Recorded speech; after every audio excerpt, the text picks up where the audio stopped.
राहती पैकेज पर मरकजी वजीर खजाना निर्मला सीतारमण की आज 5वीं प्रेस कॉन्फ्रेंस हुई। इस प्रेस कॉन्फ्रेंस में निर्मला सीतारमण ने माशी पैकेज के आखिरी किस्त का ऐलान किया। मरकजी वजारत खजाना ने मनरेगा के बजट में मजीद 40,000 करोड़ रुपए का इजाफा किया है। उन्होंने कहा कि 20 करोड़ जनधन खातों में 500 रुपए मुंतकिल किए गए। रियासतों के कर्ज लेने की सलाहियत को भी 3% से बढ़ाकर 5% कर दिया गया है।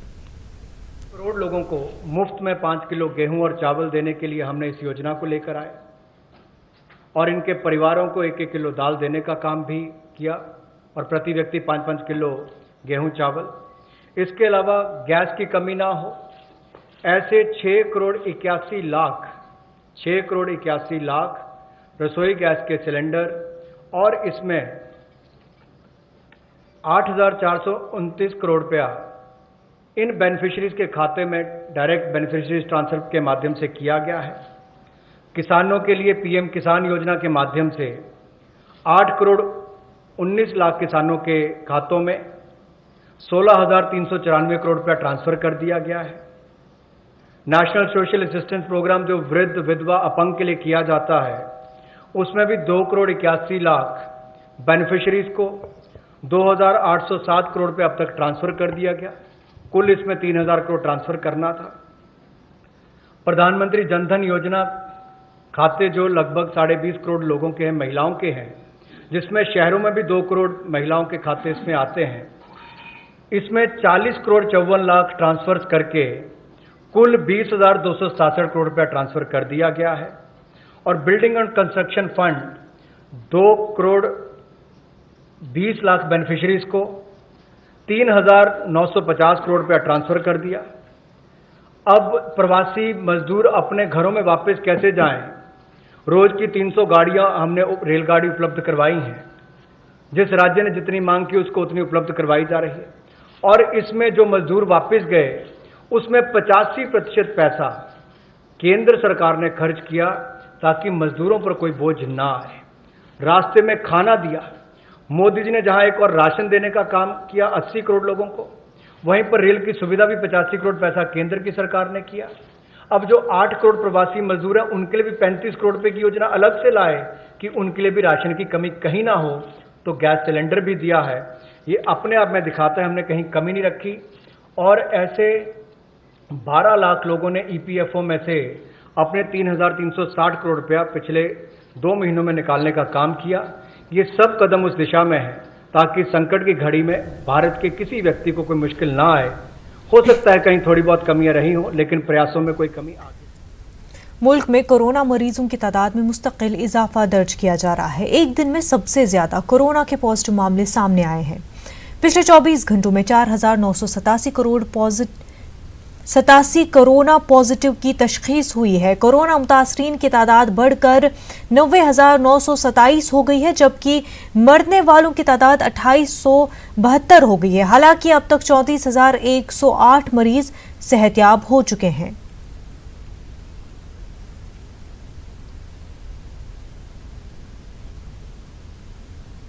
तेलंगाना में आलमी वबा थमने का नाम नहीं ले रही है। तेलंगाना में कोरोना मुतासरीन की तादाद 1,500 के पार हो गई है। शनिचर को एक दिन में कोरोना वायरस के 55 नए केस पॉजिटिव सामने आए हैं। उनमें 43 का ताल्लुक ग्रेटर हैदराबाद हुदूद से बताया गया है। पुराने शहर मादनापेट के एक अपार्टमेंट में 23 मामले सामने आए हैं। उसके अलावा 2 पॉजिटिव केस रंगारेड्डी से आए हैं और 4 तारिक वतन मजदूरों के हैं।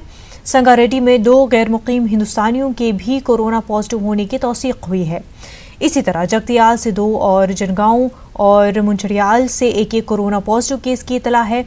रियासती हुकूमत के एक बुलेटिन में कहा गया कि दूसरी रियासतों से कसीर तादाद में लोग तेलंगाना पहुंच रहे हैं, जिसकी वजह से उनमें भी कोरोना पाया जा रहा है। इसके अलावा बैरून मुल्क से आने वाले भी इससे मुतासिर पाए गए हैं। हुकूमत ने कहा कि दूसरी रियासतों से सड़क और रेल के रास्ते से आने वाले अफराद की एंट्री पॉइंट्स पर स्क्रीनिंग की जा रही है।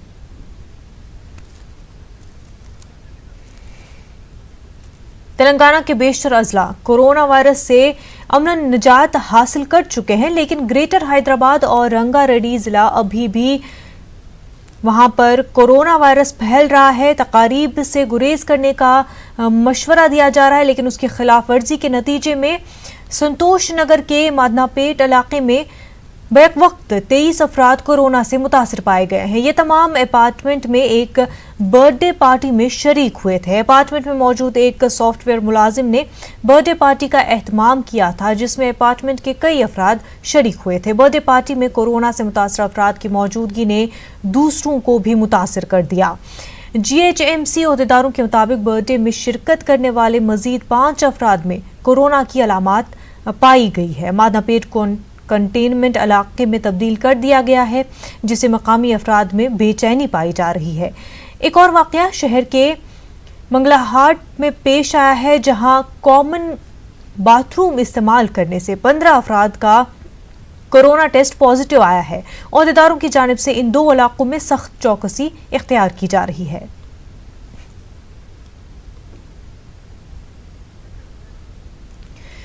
आंध्र प्रदेश में गुज़िश्ता 24 घंटों के 9,880 अफराद के सैंपल्स की जांच हुई। इसमें सिर्फ 25 अफराद को कोरोना पॉजिटिव पाया गया। रियासत में जुमला कोरोना मुतासरीन की तादाद 2,203 हो गई है। पिछले एक दिन में एक शख्स की मौत हो गई। इस तरह एपी में मरने वालों की तादाद 50 हो गई है। 103 अफराद को सेहतियाबी के बाद डिस्चार्ज किया गया है। अब तक 1,433 अफराद सेहतमंद भी हो चुके हैं। 747 अफराद मुख्तलिफ अस्पतालों में जेर इलाज हैं। जिला करनूल कोरोना मुतासरीन में सर फहरिस्त है। दूसरे नंबर पर जिला गुंटूर, जिला कृष्णा तीसरे नंबर पर है।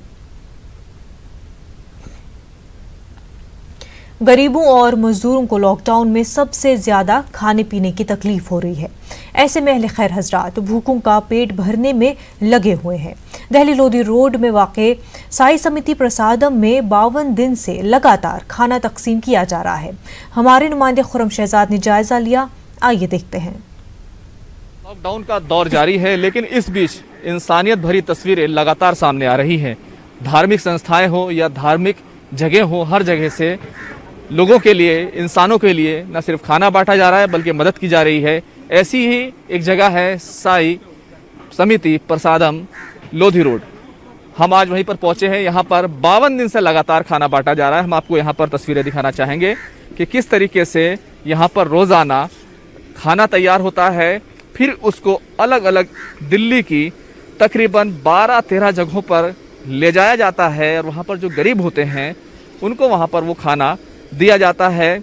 सबसे बड़ी बात यह है कि कुछ बहुत कम लोगों को नहीं बल्कि बहुत सारे तकरीबन 2000 लोगों को खाना दिया जाता है। आज खास तौर से 3000 लोगों का खाना यहाँ पर तैयार किया गया है। ये खाना तैयार करने की प्रक्रिया यहाँ पर जारी है। खाना तकरीबन बन चुका है। अब इसको यहाँ से मंदिर ले जाया जाएगा, फिर भोग लगाया जाएगा और उसके बाद जो यहाँ पर गरीब लोग हैं, जो खाना जिनको मिल नहीं पा रहा है, क्योंकि जिस तरीके से लॉकडाउन है उसमें लोगों को खाना मिलना एक मुश्किल समय ज़रूर है लोगों के लिए, तो वो समय अब निकाला जा रहा है। लोग खुद आए हैं, प्रशासन के साथ नहीं बल्कि अपने तौर पर आगे बढ़कर यहाँ पर खाना ये लोग बांट रहे हैं। लगातार 52 दिन हो चुके हैं। इनसे बात करते हैं। यहाँ पर जो आप लोग काम कर रहे हैं, कब से कर रहे हैं और क्या चीज़ थी जिसकी वजह से आप लोगों ने सारा काम करना शुरू किया? हम लोगों ने 52 डेज से हम लोग कर रहे हैं इस काम को। निस्वार्थ काम कर रहे हैं, ज़रूरतमंद लोगों के तक खाना पहुँचे। और हमारी फ्रंट लाइन वॉरियर्स टीम है जो ये अलग अलग लोकेशन में जाते हैं और अलग अलग लोकेशन में जिसको जो एरिया मिला हुआ वहाँ जाके खाना डिस्ट्रीब्यूट करते हैं। खाना डिस्ट्रीब्यूट किया जाता है।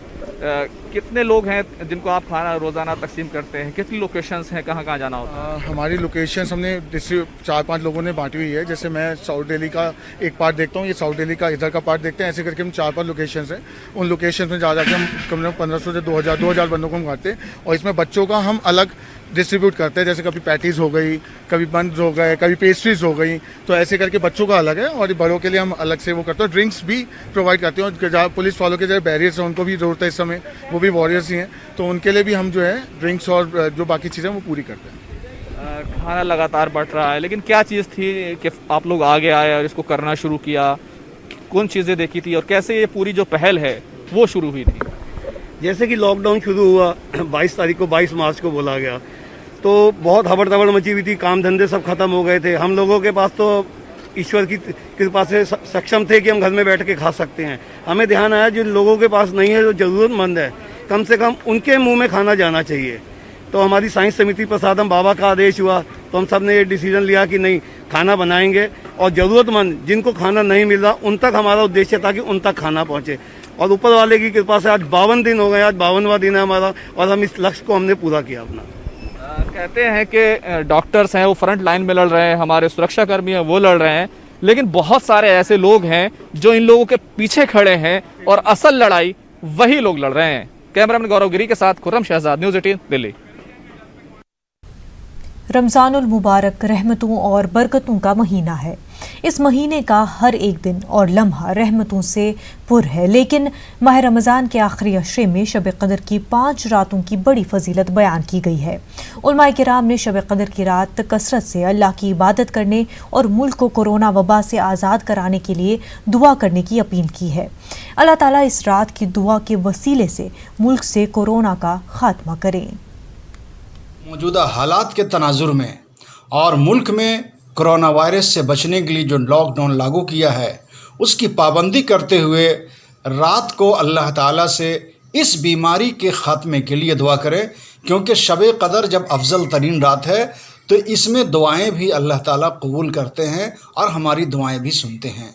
लिहाजा हिंदुस्तान के तमाम मुसलमानों को ये चाहिए और उन्हें अल्लाह से रो रो कर गुजारिश करनी चाहिए कि अल्लाह हमारे मुल्क से कोरोना वायरस जैसी वबा को ख़त्म कर दे और जितने लोग भी इस वायरस से मुतासिर हैं, ऐ अल्लाह अपने रमज़ान मुबारक की बरकत से और शब कदर की बरकत से इस वायरस से उन तमाम लोगों को सेहतयाबी अता फ़रमाए और हमारा मुल्क भारत तमाम बीमारियों से महफूज रहे, इसकी ख़ास तौर पर दुआ करें।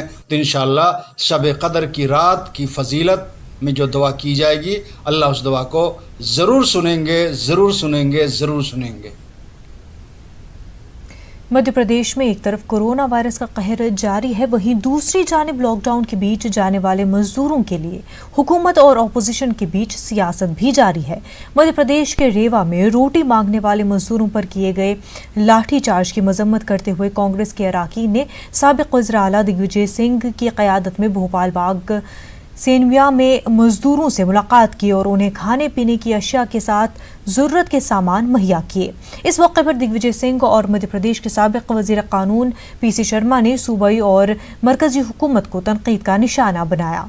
मध्य प्रदेश में कोरोना वायरस के मरीजों में इजाफा जारी है। सूबे में कोरोना वायरस के मरीजों की मजमूई तादाद बढ़कर 4,996 हो गई है। मध्य प्रदेश में कोरोना वायरस से अब तक 249 लोगों की मौत हो चुकी है, तो वहीं दूसरी जानिब कोरोना वायरस को शिकस्त देकर अब तक 2,457 लोग अस्पताल से सेहतमंद होकर अपने घर जा चुके हैं। जो हालात हैं,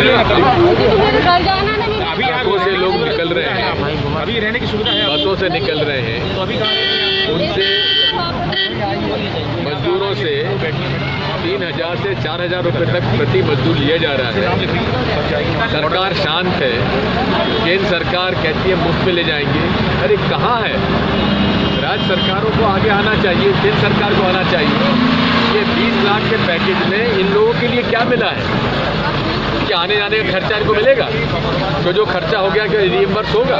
मजदूर छतरपुर में एक्सीडेंट के बाद उनकी जानें चली गई और रीवा के अंदर आधी रात को प्रवासी मजदूर जब खाना मांग रहे थे, उनको खाना नहीं मिला था तो पुलिस ने लाठीचार्ज किया। ये वो मजदूर जो राशन मांग रहे थे, जो गाड़ी मांग रहे थे अपने प्रदेश उत्तर प्रदेश में जाने के लिए, उन पे लाठीचार्ज करना, इसकी मैं निंदा करता हूँ और मांग करता हूँ कि वहाँ के एसपी को। इस वक्त एक बड़ी खबर सामने आ रही है। न्यूयॉर्क टाइम्स में पीएम मोदी पर मजमून आया है। नाज़रीन, पीएम का अलग अलग सोच रखने वाली रियासतों से बेहतरीन तालमेल। न्यूयॉर्क टाइम्स में वज़ीर आज़म नरेंद्र मोदी पर एक मजमून आया है और उसमें लिखा है कि पीएम का अलग अलग सोच रखने वाली रियासतों से बेहतरीन तालमेल है। 4 घंटे पहले लॉकडाउन का ऐलान करने के बावजूद अवाम ने अमल किया। न्यूयॉर्क टाइम्स लिखता है, ट्रंप और पुतिन से भी मकबूल है पीएम मोदी। पीएम मोदी के साथ भारत खड़ा है। कोरोना वबा के दौरान भी पीएम मोदी की मकबूलियत में इजाफा हुआ है। न्यूयॉर्क टाइम्स का ऐसा मानना है। न्यूयॉर्क टाइम्स में पीएम मोदी पर मजमून आया है जिसमें लिखा गया है कि पीएम का अलग अलग सोच रखने वाली रियासतों से बेहतरीन तालमेल है। 4 घंटे पहले लॉकडाउन का ऐलान करने के बावजूद भी अवाम ने अमल किया।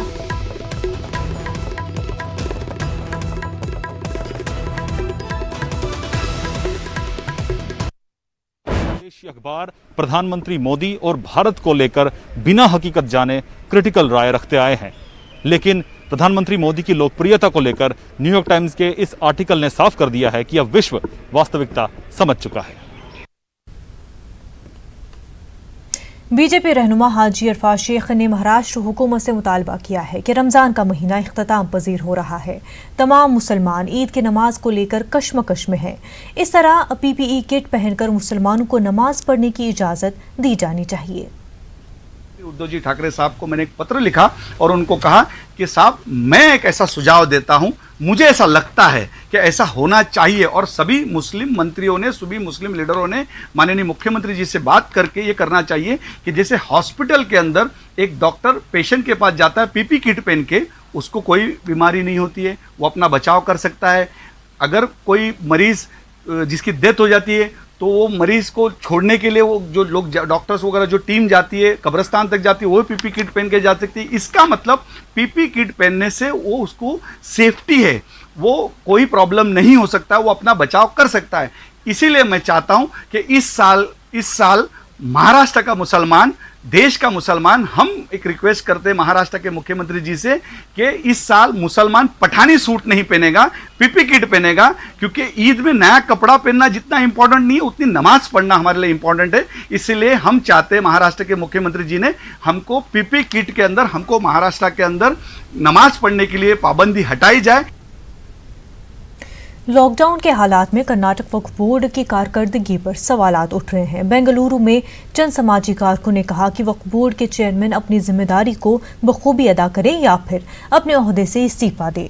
इन समाजी कारकुनों ने कहा कि तभी लॉकडाउन के सबब मिलत का एक बड़ा तबका बेहद परेशान है, लेकिन वक्फ के चेयरमैन और मेंबर खामोश बैठे हुए हैं। वक्फ इदारों को चाहे कि वो बड़े पैमाने पर गरीबों और ज़रूरतमंदों की मदद के लिए आगे आए, वक्फ की आमदनी से मिल्लत को दरपेश संगीन माशी मसाइल हल करें।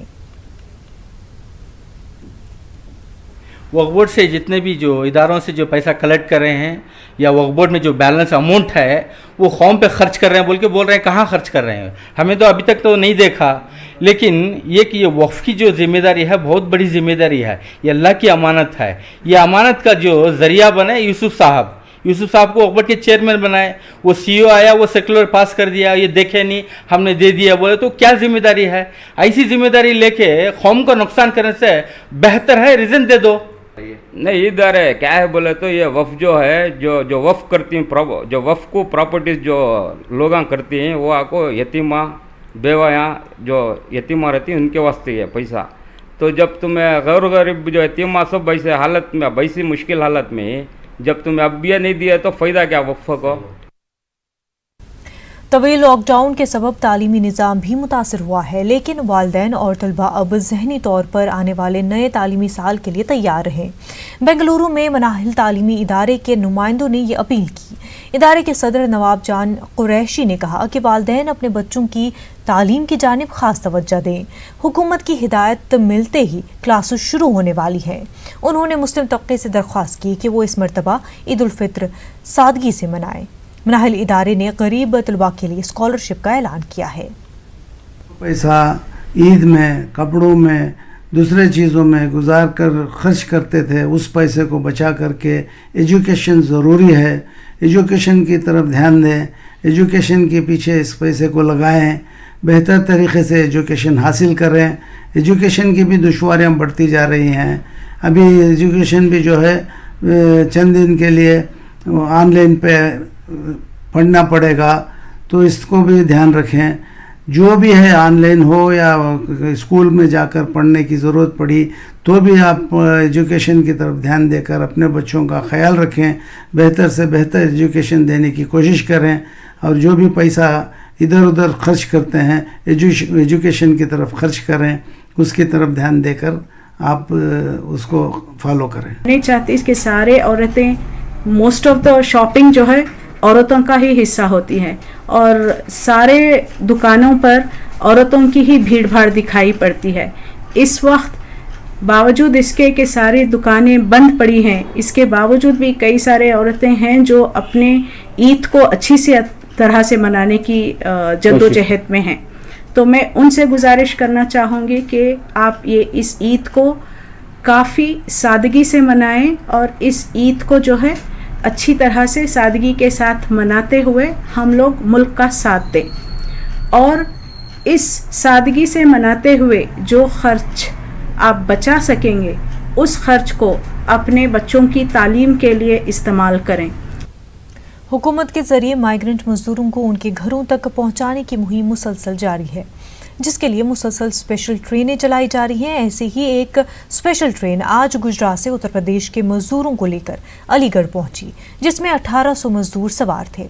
अलीगढ़ स्टेशन पर हुकूमत के ज़ाब्ते और उसूलों के मुताबिक उनकी स्क्रीनिंग हुई और बाद में उन्हें उत्तर प्रदेश के मुख्तलिफ अजला के लिए रोडवेज बसों से रवाना किया गया।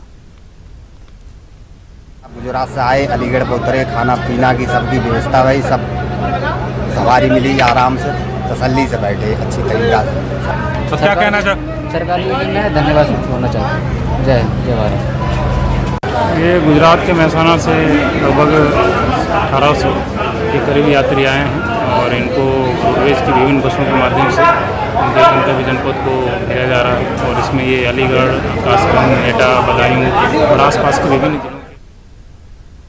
नाजरीन, ये वक्त मुश्किल से भरा है। जी हाँ, बड़ी मुश्किल आ पड़ी है, या ये कहें कि अब तक के सबसे मुश्किल दौर से हमारा मुल्क गुजर रहा है।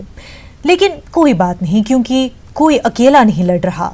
सब्र और एहतियात के साथ पूरा मुल्क इस परेशानी से लड़ रहा है और इंसानियत को बचाने की इस जंग में रिलायंस ग्रुप भी आपके साथ खड़ा है। भरोसा रखिए, कोरोना वायरस की इस जंग को हम जरूर जीतेंगे। मेरे हवाले तेरे दर्द सारे सीने से लगा लूं उनको मैं मां, तेरे आंसू मैं चुरा लूं, पलकों पे मैं सजा लूं, झुकने न देंगे सर कभी तेरा।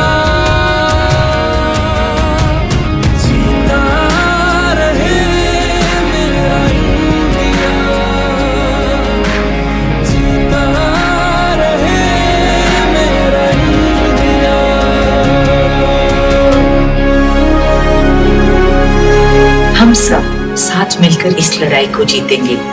जय हिंद। बुलेटिन में फिलहाल इतना ही। हमें दीजिए इजाजत। आदाब।